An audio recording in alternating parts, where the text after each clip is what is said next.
Tifaliana indray tomboko lasy tomboko vavy no hiarabako anao amin'izao ora sy fotoana izao ampanajana trano no anasako anao anaraka ny fampalalam-baovao. Tafiditra amin'ny fanamby fanatanterahana ny fametrahana angovo sy rano ho an'ny rehetra eto Madagasikara. Notontosaina androany teny amin'ny lapam-panjakana Iavoloha ny fifanaraha-piara-miasa ananganana ny toby famokarana angovo ao amin'ny faritra Vakinankaratra dia ny centrale hydroélectrique Sahofika. Hosiniavina androany ihany koa ny tetikasa faharoa na Prictem 2. Vola ravoafy sy Tsirakotorsan. Amokatra herinaratra hatrany amin'ny 20 megawatt ary afaka hitarina hatrany amin'ny 300 megawatt ny topo famokarana herinaratra Sahofika. Ny herinaratra vokarina dia afaka matsy ny Toamasina, Antananarivo, Antsirabe ary Fianarantsoa. Nosoritany misy ny angovo sy ny akoranafo fa ampidina ny vidin-jiro misy amin'izao fotoana izao ny famokarana herinaratra amin'ny topo famokarana angovo Sahofika. Tsara ho fantatsika fa ny capacité azo exploiter amin'io fotodrafitrasa io dia mety ho tafakatra hatramin'ny 300 megawatt. Amintsika manomboka zao aloha zany izy 192 megawatt. Io fotodrafitrasa io dia ho anosy Bianala misintona makaty Antanifotsy dia afaka midina makany Antsirabe, afaka miakatra makaty Antananarivo. Rehefa tonga ao Antsirabe ihany izy dia azo entina makany Fianarantsoa. Raha oviana zay zavatra zay no tanteraka tsy ho afaka folo taona mihitsy fa afaka 10 taona ho avy manomboka zao tsika amin'ny teny zao dia efa afaka misitraka an'izany na Fianarantsoa na Antsirabe zay ville industrielle fa indrindrandrindra Antananarivo mbola mety satria interconnecté io dia mbola afaka mitatra makany Toamasina ihany koa.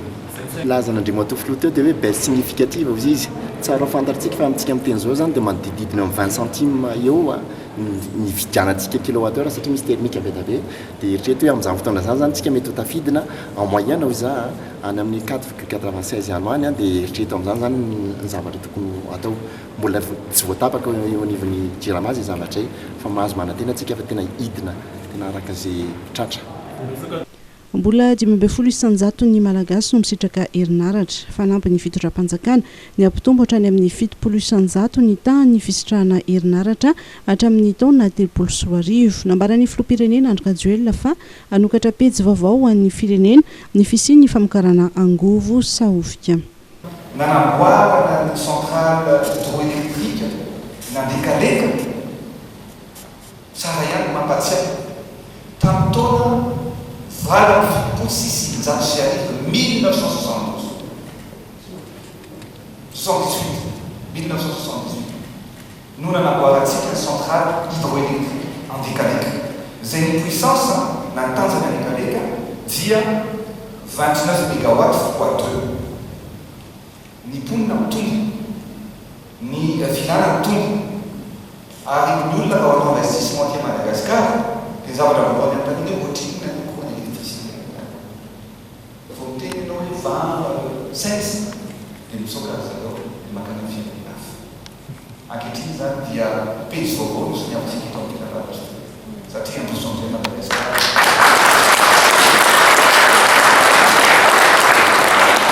Naso di Renata Africa Mutana Madagascar. Africa Vosa. Perché ti ha rampina dove Andicadega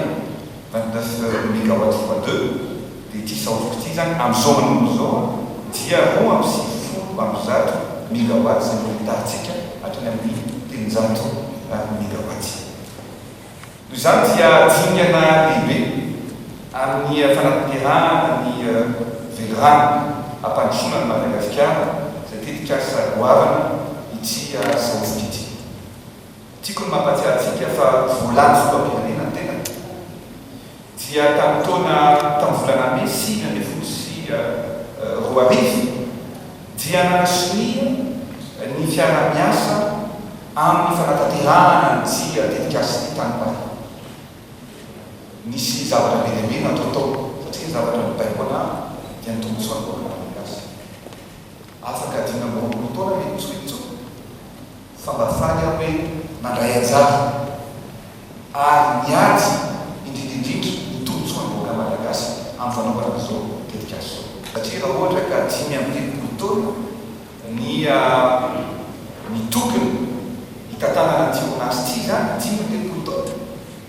dia za kosa tsy nanaiky hoe mba ho mifanivatena ny fitantanantsika dia nanaiky ny mpiara-miasa monata sy ny mampiasa volo fa atao-jina tontolo ny transition zao mena sy ny antsika eto antoany. Mitetina hatrany amin'ny 700 ny fanamboarana ny topo famokarana angovo saofika ny 20 isanjaton'izany no fandraisana anjara ny fanjakana malagasy. Ny ambiny kosa dia fampindramam-bola avy amin'ireo mpiara-miombonantoka toy ny banky afrikana ho an'ny fampandrosoana, Korean Exim Bank ary fanomezana avy amin'ny vondrona europeana. Ny consortium neo no miara-miombonantoka amin'ny fanjakana malagasy amin'ny alalan'ny ministerany angovo sy ny akoranafo, ny jirama amin'ny fanatanterana ny asa ary no tanterana androany ny fifanaraha-piara-miasa teo amin'izy ireo ao anatin'ny fananganana ny topo famokarana herinaratra saofika ary ny fanatanterahana ny Pretem 2. Firenena hatrany amin'ny 750 izay nanao soniny fifanarahana lisitry ny firenena mikambana momba ny fiovaovan'ny toetry ny andro no mandray anjara amin'ny fivoriana momba ny fiovaovan'ny toetr'andro COP26 tany Glasgow. Raha ny tatitra nataon'ny ministry ny tontolo iainana sy fandrosoana Lovainjafy, tsy tena nisy fehi-kevitra na afa-po nandritra ity fionana an-tampony ity. Tapitra ny farany herinandro teo ny fivoriam-ben'ny firenena mikambana mikasika ny fiovaovan'ny toetr'andro COP26 azo lazaina ho miabo ny hafarany COP26 satria feno ny fitsipika voafaritra anatin'ny fifanarahana tany Paris amin'ny alalan'ny fandaniana ny fanapa-kevitra mahakasika ny fanajana ny andininy fahenina ao anatin'izany fifanarahan'izany ary koa ny tetiandro iraisana sy ny mangarahara. Hoy ny ministra ny tontolo iainana sy ny fandrosoana Lovainjafy bao miavy-tsovaina Larary Nirina raha nilazany heviny tao anatin'ny compte Facebook. Nambarany fa amin'ny ankabehany dia afa-po amin'ireo dingana vita ny eo anivon'ny sekretera ny UNFCCC Grande-Bretagne ary ireo firenena-dehibe nandray anjara. Ny firenena andalam-pandrosoana toa Madagasikara dia nanaiky ny marimaritra iraisana mba tsy hampiato na hampiempitra ny fifampiresana izay mbola nampiana heritaona ny faharetany kanefa dia efa misy fahatarana goavana noho ny fisiany ny valan'arety na COVID-19. Nomarian'ny ministra ny tontolo iainana fa tsy nisy fanapa-kevitra mivantana mahakasika ireo olona ny firenena andalam-pandrosoana. Ny fampanantenana $100 miliara isan-taona ny famatsim-bola anorenana ny fahaverezana sy fahasimbana sy ho amin'ny fampifanarahana izay mifototra amin'ny andininy fahenina anatin'ny fifanarahana tany Paris dia tsy tena nisy fehi-kevitra mahafa-po nandritra ity fionana an-tampony ity. Nolalovana fotsiny ihany koa ny momba ny fanafoanana ny fampiasana arina sy ny énergie fossile ary tsy nohalalinina izany. Ny vokatra azo tany Glasgow arak'izany dia tsy mitondra loatra makany amin'ny tanjona tiana hotratrarina dia ny ampienana 1.5 degré C ny hafanan'ny tany. Ho tanterana ny Egypte amin'ny 2024 moa ny fionam-be ho an'ny fiovaovan'ny toetr'andro andiany 7 na ny COP27. Antenaina ho ny ministra ny tontolo iainana ambao miafy-tsivaina Larary Nirina fa hitondra fanapa-kevitra mivangana sy azahoany ireo firenena andalam-pandrosoana tombony kokoa izany. Nanao hevitra mikasika ny raharaham-pirenena ny filoha teo aloha Marc Ravalomanana. Nanambara ity filoha teo aloha ity fa mihemitra ny firenena vola ravoafy sy Tsirakotorsan hatrany. Nanamafy ny filoham-pirenena teo aloha Marc Ravalomanana ny sabotsy teo fa mihemitra ny firenena malagasy. Nambarany fa tsy manana fahaiza-mitantana ny mpitondra ary mampiemitra ny fampiasam-bola vahiny ny fisiany ny mpandraraha manjaka tokana. Vorian'androany ity na débat milaza hoe mihemitra Madagasikara. Tsy mihemitra intsony Madagasikara, mbola misy fotoana zany fa tena fa anaty lavaka lalina mangitsingitsiky Madagasikara. Ny vahoaka fa tsy Madagasikara. Noho izany zany tokony ho tsapan'ireo mpitondra ireo. Tsy manana an'ilay qualification intsony izy entina hitantanana firenena. Tsy manana intsony izy dia lasa mamorona zavatra tsy tokony hoforonina dia lasa arak'ilay voalaza teo hoe tena mampiasa izay lainga etsero gaga be nahita fiteninga Roland Ratsiraka député Madagasikara hoe tandainga be tsy nahita ohatran'ity tsy santeny hatramin'izay fa izy ireo mpiaraka be taloha dia noho izany mifankalala tsara zareo. Dia ny zavatra misy amin'izao fotoana izao zany io débat atao io ahafantaran'ny olona tsara hoe tena marina tokoa zany. Tsy fantany le priorité-ny olona na fantany fa tsy tiany hoenona dia lasa mampijaly be mivahoaka izy. Nareo hoe tsy mahita tsara zany fijalian'ny olona grevy rehetra tsero tsy fisian'ny asa tsy fahatongavany mpandraraha avy any ivelany raha ohatra ianao tena mahay mitantana dia hainao tsara mitadin'la vola len'lerangateo hoe miantso ny investisseur avy any ivelany no maketo tsy ho tonga eto zany a raha ohatra zao fitsarana misy sy fanaovana monopole sy fanjaka zakanjo eo dia nareo hoe tsy mahita hoe misy olona tokony tsogadraina mihitsy fa tonga dia migadra tapoko zao zay ampanatsoana any dia tonga dia tsy hita dia migadra tapoko asa zay le zo amakasiny olona zay fa nalambaraka azy inona ny dikany intimidation provocation zay ny tedaviny atao mikesika ny fifidianana laza marika ravalomanana fa tsy mahaleo tena ny voamera mahaleo tena misana ny fifidianana sy ny fitsarana avy momba ny lalam-panorenana ny fifidianana mbola hoela fa nitambara mpanotra amin'izao fotoana zao hoe tsy mety a ny fipetra rehetra entina nandanana zany fifidianana zany zay lohany tsy maintsy apetaka izy any tsy mahita fa hoe tsy indépendant io CNI io tsy izy any tsy mahalala zany sy ny ACC tsy indépendant reo nahazo reo rolondreo dia tonga izy dia teny fotsiny hoe azo raisina fa tsy mitombo marika ravalomanana filoam-pirenena teo aloha no sady filohany rodoben'ny mpanohitra ho any demokrasia eto Madagasikara dia anisany nanatrika ny fikonan-dono karakarain'ny député Ronan Ratsiraka sy ny mpanohitra ao anatin'ny vondrony panorama Nano hevitra manoloana ny fanambarana nataon'ireo mpanohitra nandritra ny fikonan-dono tanterana teny amin'ny Carleton Anosy i Rasoa Marmakahery governorana Nalamanga no sady mpandrindra nasionaly ny antoko TGV manao ririndasa tsy tsaroana ny filoha teo aloha marika ravalomanana hoy izy vola ravoafy sy Tsirakotorsan manao ririndasa tsy tsaroana ny filoha teo aloha marika ravalomanana Rasoa Marmakahery ny tsy fahaizany mitantana no nanesorany vahoaka azy teo amin'ny fitondrana raha fifonana ny tokony ataony amin'izao fotoana izao dia fanadiovantena no nataonyity filoam-pirenena teo aloha ity ho iatrany Rasoa Marmakahery zavatra nitranga tao amin'ny Carleton tsara le fampihavanana mahafinaritra le fampihavanana fa tsy natao fampihavanana itadiavatseza ary ny zavatra angatahan'ny vahoaka malagasy amin'ny filoha teo aloha marika ravalomanana dia ny fofonana zay ny tokony zavatra atao ny fofonana tokony mifoka fona amin'ny vahoaka malagasy aloha izy amin'ny ratsy nataony teto amin'ny firenena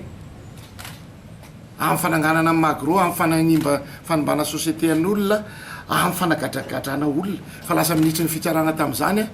no amentsiny hoe izy natonga an'izany ka zay ny teneniko hoe manao rindrata tsy hitarona na ny famiratsiraka zany ary président Ratsiraka tompoko lahy dia izy daholo nanagadra an'izany nanao sesitany na ny fianakaviana natany hitatsika nga amin'ireny aza lambo natao tamin'izany fotoana izany savy hoe rehefa tioarina dia manao rindrata tsy hitarona ntsony amin'ireny ary miezaka foana manadio tena za zao masamy tena aminao tsy navy tsy tonga lavitra tatao amin'ny fatra rehefa tonga ny fotoana ilako eto raha misy zatra vitako tokony mialatsiny amin'ny vahoaka nataoko fa tsy manilika an'izany amin'ny mpiara-miasa amiko ohatra ary zany tena zavatra nampanahelo amin'ilay zavatra mitranga hoe na ny 7 février na ny zavatra teto na ny fanongona karena na ny zavatra nataony teto dia maro fa lasa izy indray ny lasa mpananatra ankehitriny fa zao zany teny zany koa dia apitsoka tsipoko aminay mpitondra amin'izao fotoana izao mandalo ihany mbola manamafy mandalo ny fitantanana fa so ohatra manoatra mimpanohatra amin'izao fotoana izao hoe raha tahaka izay tavaverinao tsy misy ho tavaverina amin'ny fitondrana zany raha nanao ny tsinety teto amin'ny firenena zay aloha dia teneniko teo ary zay zavatra tsy nataon'ny mpitantana teo aloha miteny fotsiny ny mpitantana amin'izao fotoana izao hoe zavatra tsy vita tao anatin'ny enimpolo taona vitaina kosa izahana vitaina na dia nisy ary ny corona fa kosa nefa zay dia asahako miteny amintsika rehetrarehetra zay miheno hoe ny asa vitanao nataonao ny tsarain'ny olona anao fa ianao tsy ho tavaverina amin'ny fitondrana ntsony ka manaova mety na izay mpitantana amin'izao fotoana izao nambarany fa ny asa vita ny tokony tsarana ny mpitondra nanamafy Rasoa Marmaka fa miasa ho an'ny vahoaka ary betsaka ny ezaka vita ny fitondram-panjakana manao antso avy koa amin'ny olona manana seza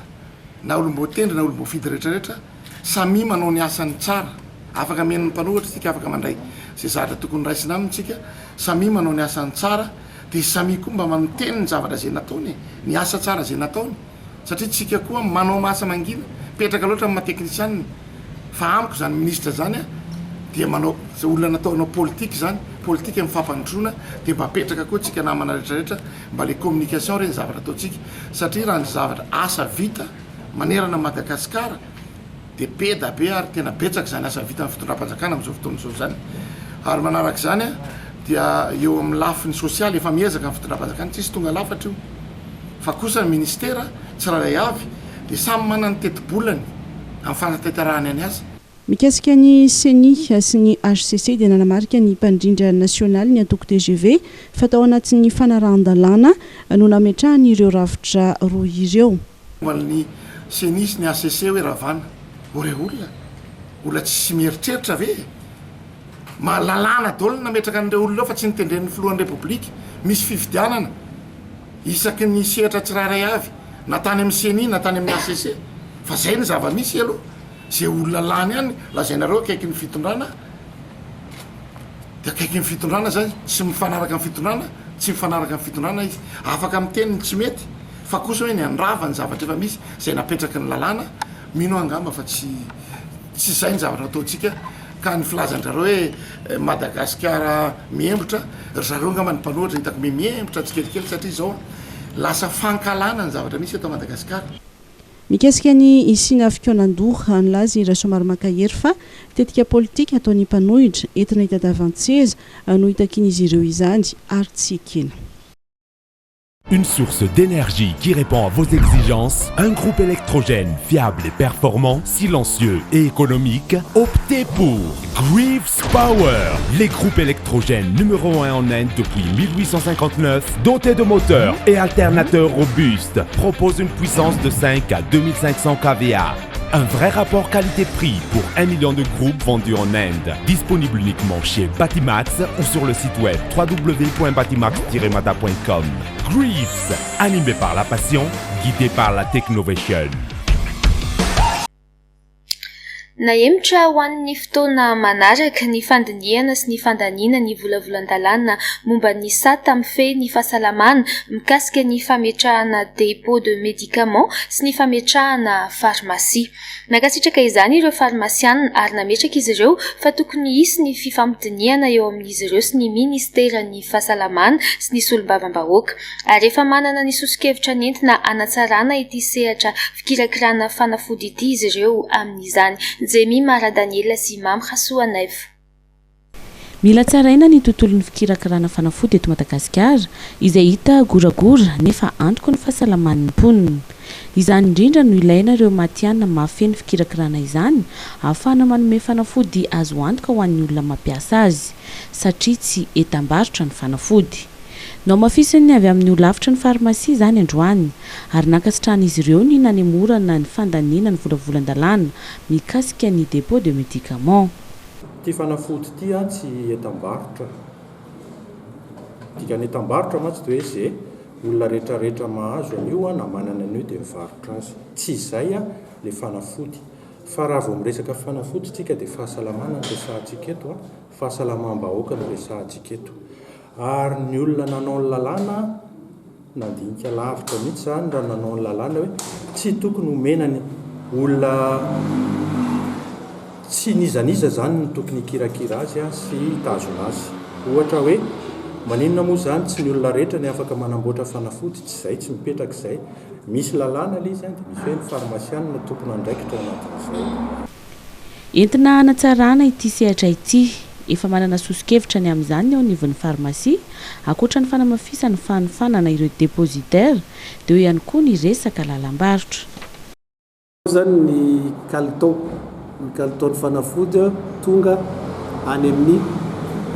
dépositaire. Rehefa voafehy tsara zany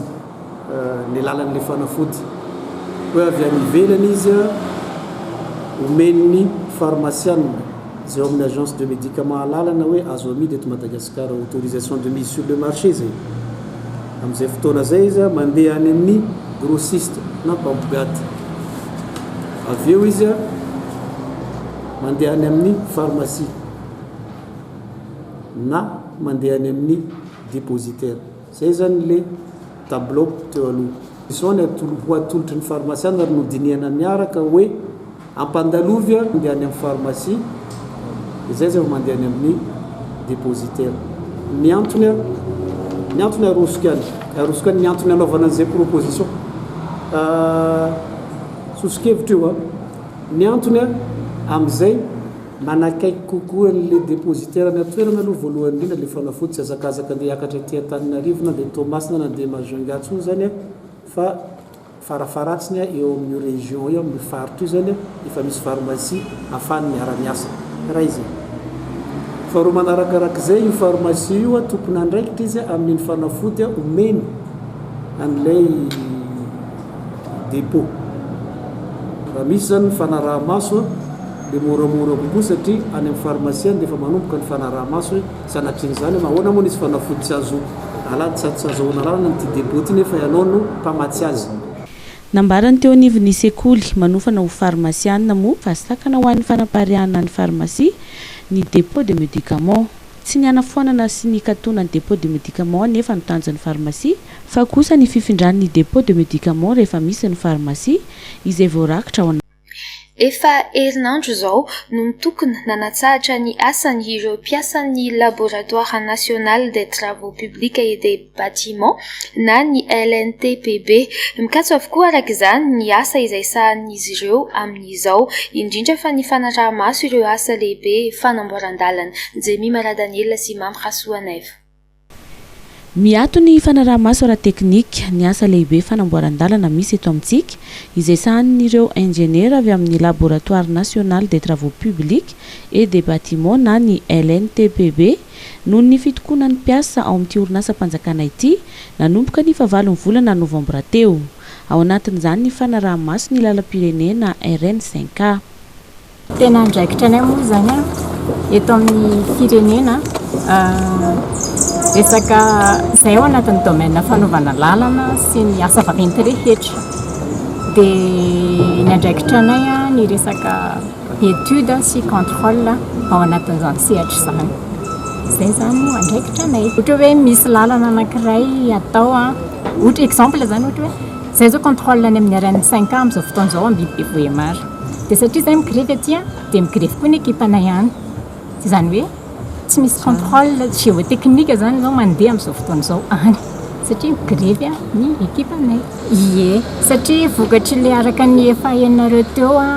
nisy zavatra tsy nety voavaha mihitsy ny andrasanay hoe mba voavaha zany le izy dia tsy voavahan'zareo a dia voatery zay nanamafy hoe aleo mafisina zany le tolona dia nandefasana taratasy daholo ny ekipa rehetrarehetra any amin'ny chantier hoe miato aloha amin'ny asa miandry ordre avy aty aminay to dia mireprendre izy mitsahatra ny asany mandeha zao ny any ivelany zany RN5 Ambidy Bevoemara dia Bamangoky misy équipe anankitelo équipe 3 équipes de 3 personnes chacune dia ny any Ambatondrazaka koa misy Toamasina koa misy le projet mi zany hoe le projet tena présidentiel daholo zany zao amin'izao le misy anay dia mitsahatra satria arak'izay hoe ordre nomenay délégué hoe tsisy miasa aloha fa miandry dia miato avokoa izy rehetra. Teboka maro no takian'ireto mpiasa ireto fa isan'ny marary azy ireo amin'izao ny fanaovana anjojay sy raha matahoran'ny mpiasa eo ihany koa ny tokony hanenjehana ireo manao osoka amin'ny fividianana entana sy ny tsy fanarahana ny procédure. Fampiarana ny décret numéro amin'ny gazety Manjakana fanoloana membre CA izay tsy mbola nitaterahana ihany koa fitondrana anankitelo amin'ny fandimby mbola eo ihany izy tsy mampaninina anay raha ohatra ka tsara le fitantanana fa ny zavatra mampaleo dia mikorosofahana le orinasa. Ny fahatelo ny famanganana ny komity ny orinasa araka ny fehezan-dalàna izay misy izay omeko anareo ihany mantsy itodika ity mba tsy tenitenenako foana anaporofonareo ny zavatra anangatahan'ny mpiasa omeko anareo mpaloha gazety tsiraidray avy. Dia ny fahaefatra fanajanonana amin'ny famitihana ny orinasa inona moa famitihana ny orinasa izay efa anisan'ny voalaza teo hoe izay zavatra rehetrarehetra nangatahana hatramin'izay tsy nisy valiteny na afa-po izay mifarany amin'ny fampiororona mpiasa fandroahana mpiasa ary ny tena marina moa zany dia mpitatana zany ato aminay dia ny enimpolo isan-jato mpitatana dia efa consultant daholo izay tsy fantatry moa no mahantony mahatonga an'izay hoe tsisy ve ny relève mba ho tanora amin'izay ny tokony hitondra eo tia anisany anankiray fanatsarana amin'ny fampiorona sy fanenjehana mpiasa atao amin'ny solotena mpiasa mbola voalohan'ny fifidianana dia fanaovana atsonjay izay namoronana dossier izay nananganana taratasy le mpiasa satria latsaka délégué de personnel dia natao izay avoaraoka azy izy moa zany ampijory vavolombelona eo an-damosiko monsieur Rivo zay angamba ny filazana azy fampitoviana ny sazo tokony mba mitovy ny sazo omena ny olona tsiraidray avy fampitsarana ny fikasana amin'ny tenany orinasa hanenjehana ireo manao osoka amin'ny fividianana entana sy fanarahana procédure fa mambola amin'ny fividianana entana tsy misy akory sy ny fampiakarana vidin-javatra mifanaraka amin'ny entana vidiana tena izy nisy io soratra hoe non à la grève io mba mangataka hoe mba omeona hoe listany olona amin'io fa raha mihoatra ny 20 nisan'ny olona manao an'io dia mijanona ny grevinay efapolo amin'ny zato nisany mpiasan'ny solotena ny LNTBB mpiasany LNTBB fa raha mihoatra ny 20 nanoratra an'io hoe non à la grève io aseva manao sin'io izy raha mihoatra ny 20 reo mpiasa fa ajanona anay ty grève ty fa izahay dia efa mihoatra ny any amin'ny 20 amin'ny zato manao sonia amin'ny grève dia le olona 20 mametraka an'le soratra etsy izay nangatanay tamin'ny solotenany fitondram-panjakana hoe mba tenena izy mba asy voasorony soratra io dia ny tena fitondram-panjakana fa hoe dasa zao dia iantso zay asiana sorony zany zavatra zany na tsara anagrève kinanjo arakaraka mitenena anazy zay nambe tsara le lasa nitombo anakefatra indray le soratra etsy ambany etsy zay tsy haiko hoe inona ny natonga zay ka aminay zany le izy izay mitaky le zo dia hoe na dia tokony ajanona anay raha rehefa tsy voavany ny olana rehefa tsy hanala an'io izy dia mbola mitoy ny grevinay nefa tsy hoe mitsipadolaka amin'ny tany zay raha miteny izany amin'ny andriamato-minisitra sy amin'ny fitondram-panjakana fa reo olona latsaky ny 20 reo zany mbola mahatonga anay mitaky elizy hoe miala ndavatra dia davatra dia hoe miala mpitondra satria efa tsy miaina zay angamba ny azoko resahana fa omentsika mitaky ny anesorana ireo tompona andraikitra ambony ao amin'ity orinasam-panjakana ity ihany koa ireo mpiasa mizara roa moa ny sora-baventy mipetaka eo amin'ny orinasa dia ireo mpiasa manao ny fitokonana sy ireo mpiasa tsy manao izany voava amin'ny apahany ny olan'ny syndicat ny personnel administratif et technique ao amin'ny université ny Fianarantsoa miverina miasa izy ireo araka ny fanambarana nataon'izy ireo hatrany fanambarana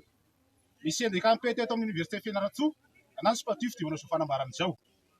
volana maro ny tokonana sy ny takiana ny tombontsoa izay vanositranay taona maro izay nitsoahana sy ny tapahana tsy nisy ny fampiresahana no ianton'io dia nikasa tanteraka ny fampiodinan-draharaha teto amin'ny université ny Fianarantsoa tsy nitsahatra kosa nitady vaholana tamin'ireo tompona andraikitra voalohany teto atoerana ary tamin'ireo ray aman-dreny ara-panjakana sy ireo olomboly foidy rehetra teto Madagasikara ny fahasivy volana novambra dia nihaona mivantana tamin'ny ministry fampianarana ambony sy ny fikarohana ara-tsiansa izahay vokatra izany dia azo ambara fa voavaha amin'ny apahany ny fitakiana izay natao ary miangavy izahay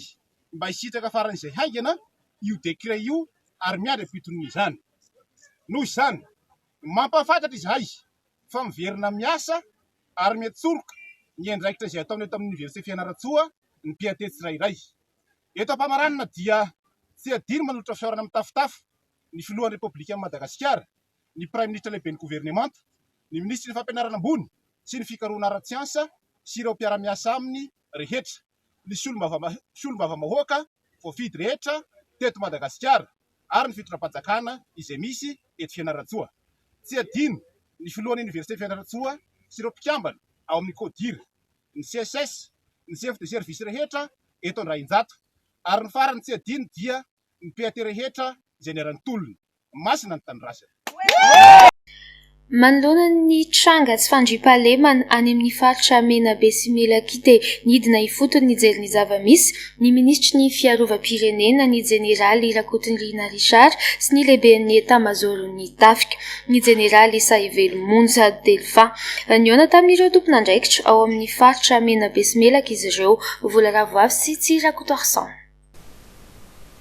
nanamafy ny ministry ny fiarovam-pirenena ny jeneraly Rakotonirina Richard nandritra ny fandalovany tany Antsalova any amin'ny mahazava-dehibe sy ny fanaramaso ny fivezivezen'ny omby sy ny ady amin'ny kolikoly izay miseho amin'ny endriny maro toy ny famotsiana amin'ny alalan'ny bokon'omby ireo omby alatra izay manimba ny ezaka ataon'ny mpitandro filaminana namarany ihany koa fa misy ireo tompona ndraikitra izay mbola miraitsykombakomba amin'ireo olon-dratsy mpamboatry vahoaka ka mahatonga azy ireo azo vahana hatrany amin'ny fanaovana ny asa ratsiny. Manoloan'izany anisan'ny fanapa-kevitra entitra noraisina ny nanalana tompona ndraikitra tamin'ny toerany ny fitondram-panjakana satria ny mpitandro filaminana sy ny mpiasam-panjakana dia natao hiaro ny vahoaka sy ny fananany ary asa ho azy ireo tsy mila tambiny.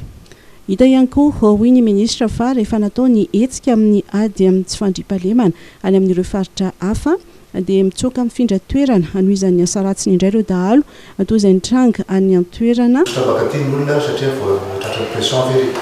dikan'izay zany reo polisy pirenena mba fanametana amin'ny chef de district détecter olona reo satria maro olona reo misy avy amin'ny Otava ka asika arrondissement nasika rehetrarehetra zany mila fametanana satria raha tsy fametanana raha samy maka ny toerana tena sy lamina ny fandeha raha ary tinanety izao dia fantatra reo tsara fa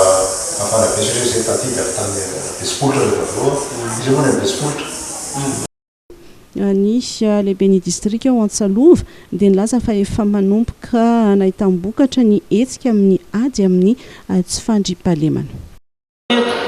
Vitsy ny premier ministre nandalo teto nefa ao anaty roa volana zao ataontsika hoe misy ministre tena azo mihay ny resaka fandriam-pahalemana mivantana ao anaty roa volana fa indroa mitsidika ny distrika n'Antsalova zay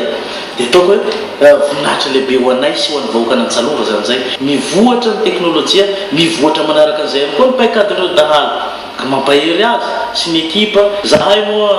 araka an'izay dia teny fanaovana tamin'ny monsieur le ministre dia fanometanana tanteraka rehefa miteny hoe zahay dia miresaka zany amin'ny alalan'ny lehiben'ny boriboritany miresaka amin'ny alalan'ny raben'ny tanàna miresaka ihany koa amin'ny alalan'ireo chef fokontany. Ity fionana teo amin'ny ministra ny fiarovam-pirenena ny lehibe ny etat-majoro ary ireo tompona ndraikitra ny filaminana ao Antsalova ity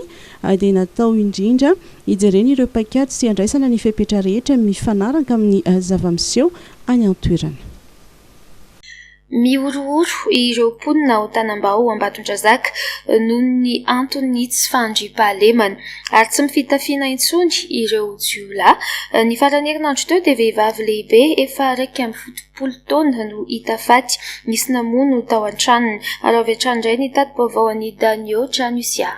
Vavy antitra 1.7 taona izay mipetra-drery no maty nisy namono tao amin'ny fokontany Tanambao Ambatondrazaka. Araka ny fanazavana dia efa 2 andro no tsy tazan'ny mponina manodidina ny vezivezy ary ny zanan'izay vao tonga avy any Antananarivo ny sabotsy maraina teo no nanapitsoka ny varavarana. Indrisy vatana mangatsiaka izay efa nidaraboka amin'ny tany no sendra azy. Araka ny fizahanana tao mpitsabo dia hita fa fatotra maromaro no mangana teo amin'ny vatany izay mbola nahitana ratra ihany koa teo amin'ny takolany.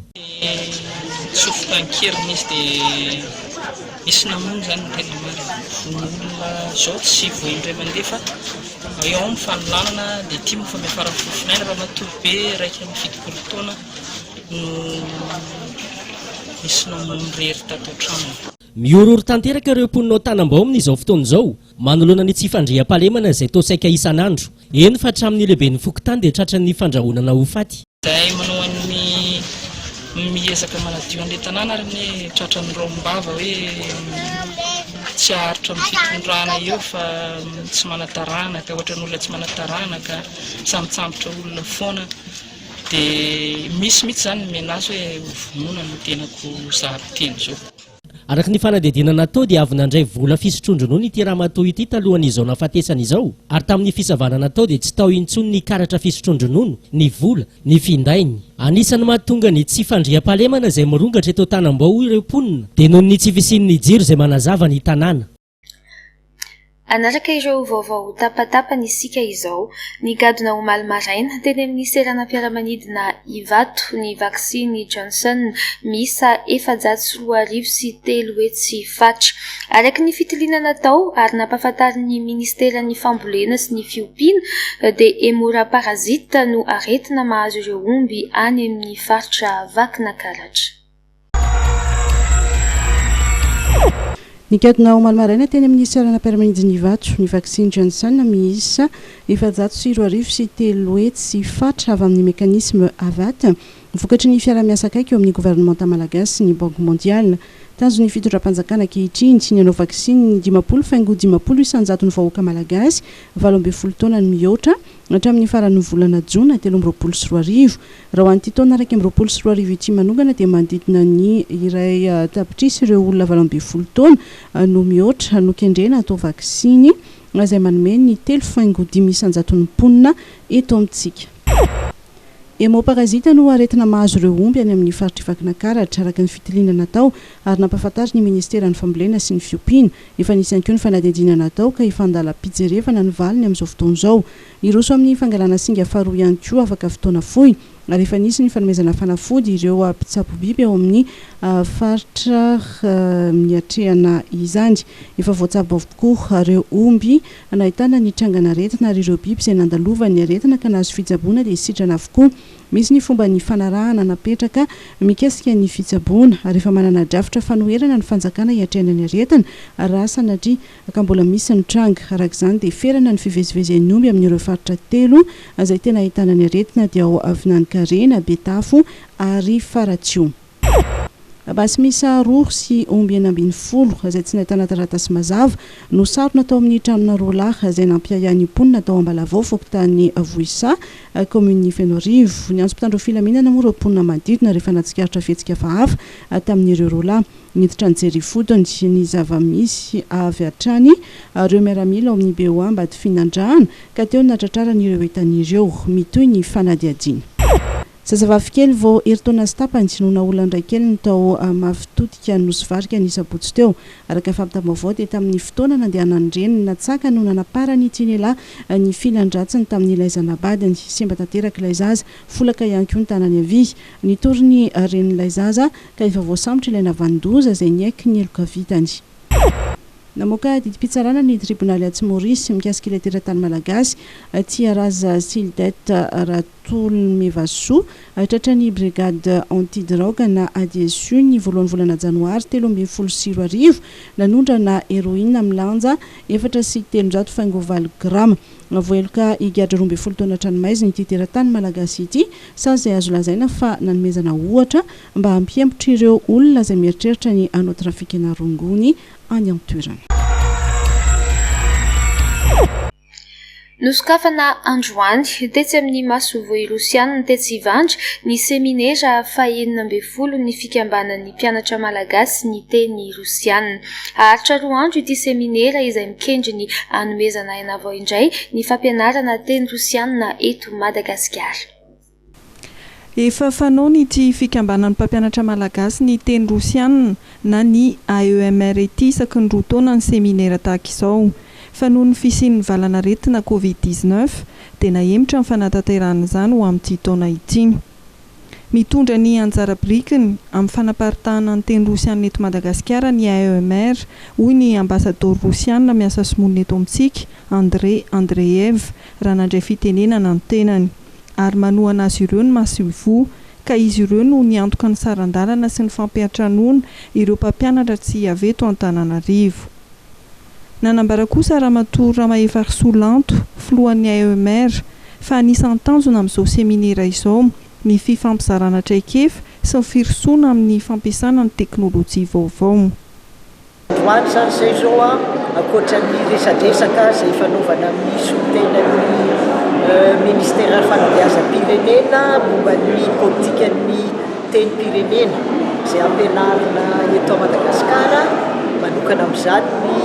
Banque Vivante 2 dia misy fifampizarana traikefa atao miaraka amin'ny mpampianatra atao amin'ny école russe an-daniny dia izahay samy izahay ihany koa misy ampisehoany vokam-pikarohany izay nataony teny miambaratonga ambony ny mpampianatra atao aminay dia misy koa ny navita fianarana avy any amin'ny université russe de l'amitié des peuples dia izalana izay traikefa izay izahay dia mijery indray hoe inona ny tanjony fampianarana teny rosiana aoriana manaraka an'izao. Nanambara ny Tale Généraly ara-pédagogique eo anivon'ny ministera fanabeazam-pirenena fa vonona nampy hatrany ny ministera amin'ny fanomezana fampianarana tsara kalitao. Zany ministera dia vonona mandrakariva ampianatra ilay fampianarana tsara kalitao sy misokatra any amin'ny any ivelany. Sokatana amin'ny any ivelany moa manositsika dia fahaizana mifehan'ireo tenim-pirenena hafa. Zay amin'ny secteur aloha, zay miankina tanteraka amin'ny fampiroboroboantsika azy. Enina amby roapolo isan-taona ny vatsim-pianarana omen'ny fanjakana rosiana ho an'ny tanora malagasy. Amin'izao fotoana izao dia 50% hatramin'ny 200 ny isan'ny mpianatra mandrato fianarana ambony any amin'ny toerana.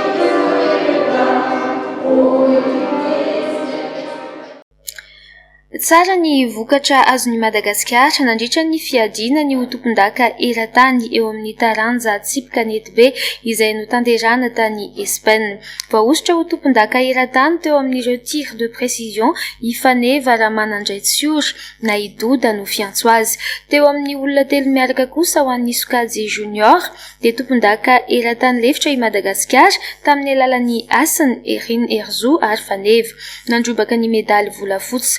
Ny Fransa teo amin'ny lalao famaranana 13-1. Nihintsana teo amin'ny ampahefadalana kosa ny ekipa senior vehivavy izay resin'ny Thailande tamin'ny isa 13-1. Etsika ara-panatanjahantena niavaka no nentin'ny fikambanana TMH nanamarika ny 15 taona ny fikambanana ny asabotsy teo. Fanadihadiana Norbert Rakotomalala. Hazakazaka ny aingateny Anosy Zato Antsinanana nandalo Ananosy Be sy Anosy Kely ary Mahamasina izay nifarana tetsy amin'ny lapan'ny kolontsaina sy ny fanatanjahantena Mahamasina. No nentin'ny fikambanana tanora Maindrandrano avy na ny TMH eto Analamanga nanamarika ny 15 taona nijoroan'ny fikambanana ny sabotsy maraina teo.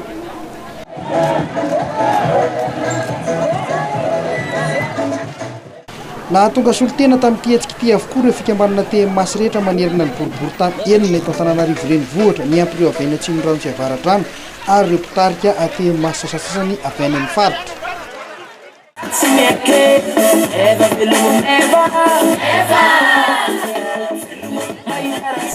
Taorian'ny hazakazaka dia nisy ny 5 rindra zomba niarahan'ny mpikambana rehetra izay nitarihan'ny Front National raha fidimanana Désiré.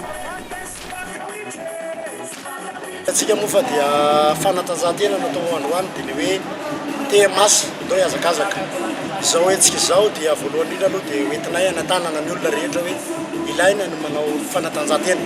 Manarak'izay ihany koa dia hetsika anankiray goavana izay nataonay ao anatin'ilay atao hoe fankalazana ny 15 taona. Hetsika tafiditra amin'ny fankalazana efa nisy ny hetsika maro samihafa isan'izany ny fanampiana ny tanora teo ihany koa ny hetsika ataoko hoe fiaraha fotoam-bavaka ny arahan'ny TMH tamin'ny teny itondraina izany dia hoe ny TMH misy rehetra indray izay mpikambana rehetra indray no nanay anjara ny hazakazaka izay tafiditra ao anatin'ny atao hoe fankalazana ny 15 taona. Hoentinay any onatrany fa hoe TMH dia tanora matanjaka hazakazaka vonona indrindrindra ho an'ny 5 taona izay mbola diavana dia hazakazaka amin'izay atao hoe 5 taona ho avy izay ilay izay dia hoe tafiditra ao anatin'izay hoe fiarahana voalohany indrindra dia hoe fampiroboroboana ny fikambanana mahatanjaka hatrany. Fampirisihana ihany koa ny mpikambana rehetrarehetra azoto sy avitry amin'ny zavatra rehetra mety mbola ho atrehana.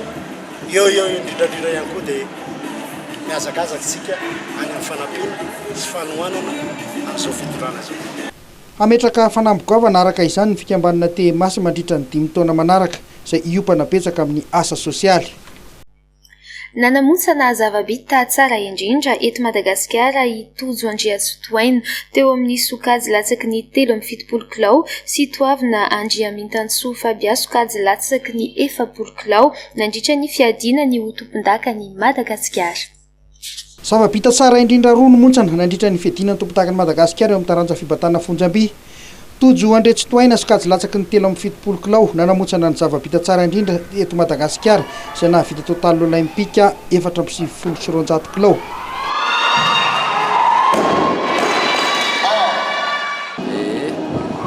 Navita record vaovao za tao amin'ny kategoria izay nataoko efa fanambina petraka moa zany ny anandratra ohatrany ny maleva-pirenena amin'ity taranja izay ataoko ity ka isan'ny objectifako ny médaille amin'ny Jeux olympiques 2024 any Paris ka dia efa morosy makantsika na dia mbola ao anatin'ny hoe fametrahana miverina base mihitsy izay zao fa mbola tsy any anaty période compétition loatra. Ho anao manokana inona mipaikady inona ny zavatra takianao atratrarana n'izay tanjon'izay? Ny discipline ihany ngamba ny tena zava-dehibe, mila discipline anao amin'ny zavatra atao rehetra, ny entraînement, ny fakanaina, ny sakafo na vita dingana goavana ihany koa itoavina andre amin'ny Tantso Fabia skajy latsaky ny 7 kilao izay nanamotsana ny zava-bita tsara indrindra na vita total olimpika 17 kilao. Marezakezaka na ny fanomanana aloha voalohany indrindra satria tsy mora zany hoe manomanao anatin'izay volana zany haitsika ihany ny ame anara-pahasalamana tao anatin'izany dia ray volana na manana anazy tao anatin'izany efa dia nahita surprise be ngeza be nefa izahay fahagagana no satria hoe navita nanamontsana ny record de Madagascar indray mandeha tao anatin'ny catégorie de 40 kilo zany hoe fahafaliam-po be aloha tao anatin'ilay izy zay aviko an'io zany hoe famikoriana ao anatin'ny drako ilay izy zany hoe te hitondra ny reharehany sy ny avo Madagascar maneran-tany zany fa tsy hijanona fotsiny eto Madagascar. Tamin'ny ankapobeny dia niakatra ny avy teknikan'ireo mpibata fonjam-by malagasy na dia teo aza ny ame anara-pahasalamana na tonga solotena avokoa ireo likipahatra rehetra nandritra ity fifaninanana ity.